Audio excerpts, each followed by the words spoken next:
You're listening to School Counseling Simplified, a podcast with easy-to-implement strategies for busy school counselors. Here's your host, Rachel Davis from Bright Futures Counseling. Let's play a little game of Would You Rather, School Counselor Edition. Okay, would you rather spend your weekend planning a group or spend your afternoon sitting in irrelevant PD? Yikes.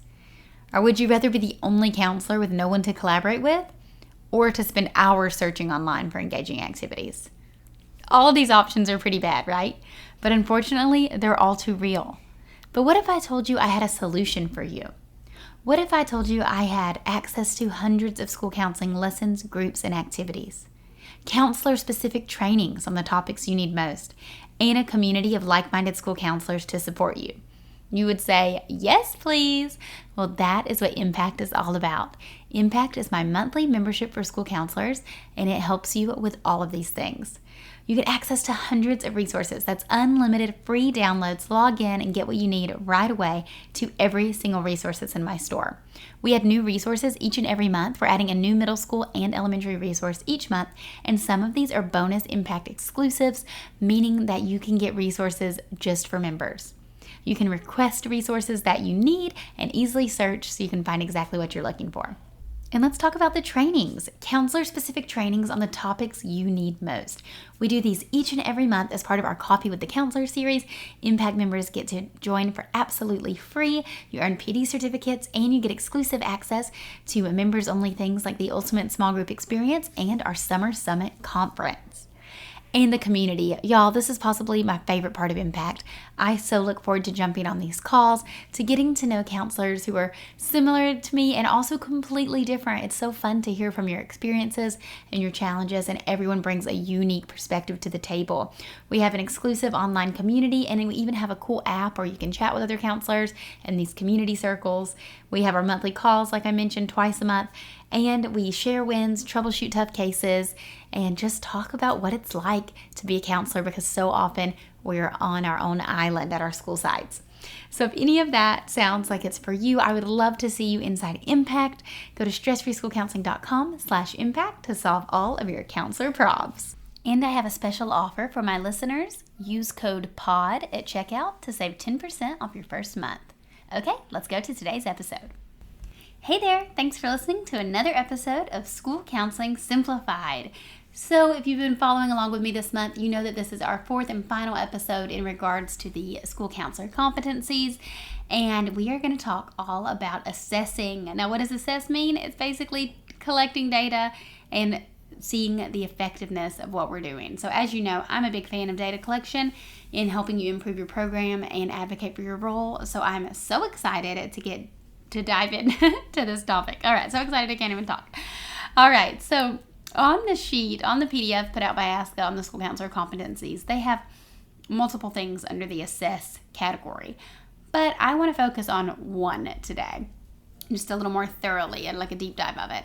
And that is to assess and report your program results to the school community. My two favorite ways to do this is with you've probably guessed it, end of the year report and a data wall. Who wants to have a coffee with me? It's time for our February Coffee with the Counselor training, and I cannot wait to see you there. This month's topic, I'll be sharing how to advocate without a headache, my 11 secret strategies for advocating for your role as the school counselor. This is so exciting. I love this topic. We talk about advocating a little bit, but we usually just scratch the surface, and I cannot wait to dive deep with these top secret strategies for you.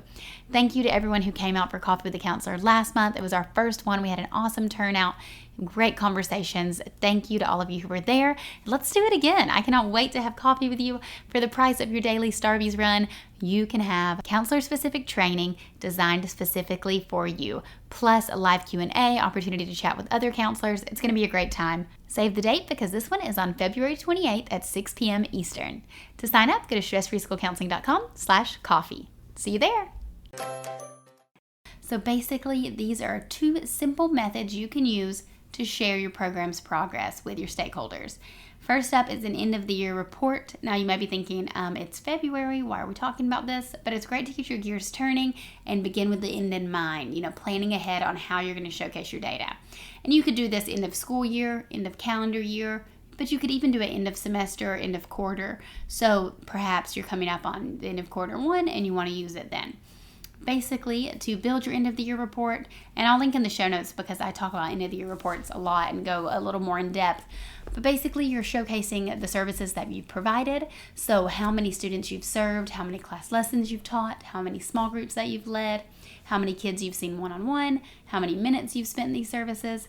And then you want to also share student progress. So you want to show how students are progressing as a result of your counseling services. So this is where you'll include any results from self-assessment data, behavior survey data that you've gathered from parents and teachers, rating scales, anything like that you want to showcase. Or you could even include here outcome data, like how attendance numbers have gone up and discipline numbers have gone down. If you listen to last week's episode, we talk about how you can specifically align your counseling services to those gaps in achievement or attendance or discipline. So an end of the year report is a pretty formal way to do this. It's like a paper with a lot of numbers, but it's great and it's fun. And I love, you can make it fun by adding like your logo, your school colors, your mascot, and just showing with pride what your program is doing. And it's also just a way for you to do a little checkup on your program. We go to the doctor for checkups, right? Or we should be. So you want to, do a little checkup on your program and say, hey, what's going on? Why is this performing poorly? Why did I see way more kids individually and not do as many groups as I wanted to? How can I change this and tweak this to do better next time? The second way to do it is a little more informal. It's what I like to call a data wall. And basically, this is a bulletin board that you'll showcase. If you have one outside your office, that's great. Or you could do it in the front office, in a multi-purpose room, cafeteria, maybe even at the district office. Anywhere you can get eyeballs on it, that's great. Hallway. But this is like prime real estate for you to showcase your counseling program. Of course, you want to keep it confidential. Your end of the year report should be confidential as well in terms of student names, but you can share what your program's up to. And this does a couple things. Number one, it shows parents what you offer. They may not even know that your school has a counselor or what the counselor can do. So they're like, oh, she sees kids in self-control groups. My kiddo needs a self-control group. There you go. You're already helping more students via bringing awareness to how you can help. Another thing this does is it is showing your program's progress and how you're helping so many students, which is communicating to parents and teachers and administrators and funding and everything, like why counselors are important, why we need more counselors, and how they're helping students. It also is a good communicator to teachers to say, oh, I guess it's not a big deal if they miss a little class time to go to counseling. Look at these great results that are being yielded.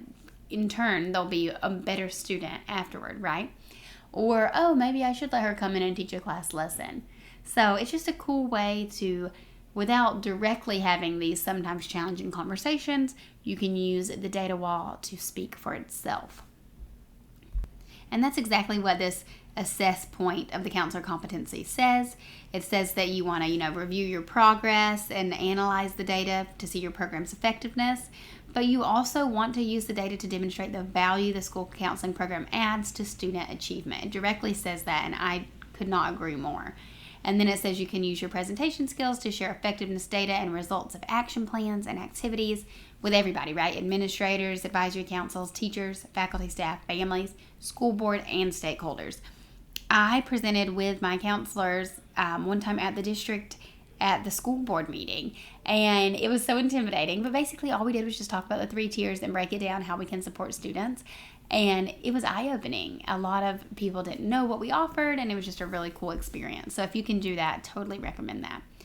And I told you I was only going to deep dive one point here, but as you know, it did mention advisory councils, and I don't know about you, but I've never really established or worked with an advisory council, but that is something else that they have under the assess category, and I just want to kind of put it out there as a challenge. Like I said, I have not really done this, but you can establish and convene an advisory council for the school counseling program, and I think that's a really cool thing you could do, just, to get other people in on it, kind of having like a board of directors or something to kind of look at the program, provide outside feedback, especially if you're a lone wolf counselor, like I know many of you are, you're the only one at your site. This could be really helpful to have an advisory council, for the program. So I hope that left you with some ideas and that you feel motivated and excited to try to assess your program. Like, there's no wrong way to do this. You could assess it and see that nothing's working, and that is valuable because now we can change things. It's way better to see that nothing's working and then to change it rather than to just keep doing the wrong thing over and over again. All right, guys, I hope you found that helpful. Quick one today. I'll link to everything in the show notes. I have a bulletin board kit and end of the year report template if you want to check those out.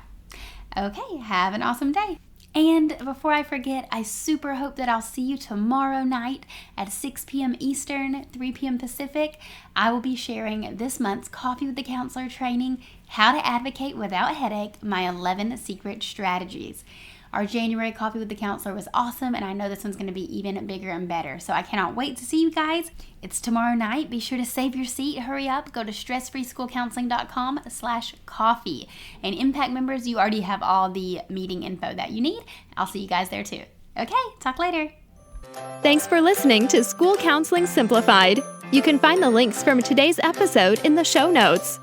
If you'd like to connect with Rachel, she's on Instagram and Teachers Pay Teachers at Bright Futures Counseling. Be sure to subscribe to the podcast so you don't miss any episodes of School Counseling Simplified. Talk to you next week.